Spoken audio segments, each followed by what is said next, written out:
আশা করি সকলে ভালো আছেন।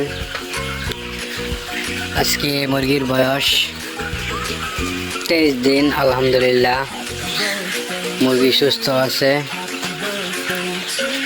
অতিরিক্ত শীতের কারণে মুরগি সব একসাথে বসে থাকে। এই যে দেখেন, এটা হলো আপনার নিউ হোপের বাচ্চা। আর আমরা মুরগিকে খাবার খাওয়াচ্ছি আমান ফিট। এই দেখেন, আলহামদুলিল্লাহ মোটামুটি মুরগির সাইজ খুবই ভালো হয়েছে।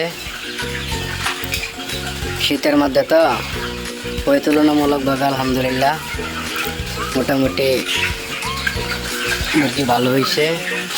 এই দেখেন একটা বিষয়, জানি যে মুরগি মাথাতে ছেড়ে দিছি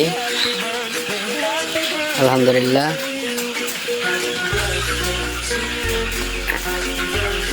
অবশ্যই আপনারা যারা মুরগি পালন করেন, শীতের সময় গেলে মুরগি ঠান্ডা লেগে যায়, ঠান্ডা সাবধানে থাকবেন এবং ঘরের ভিতরে তাপ নিয়ন্ত্রণ করবেন।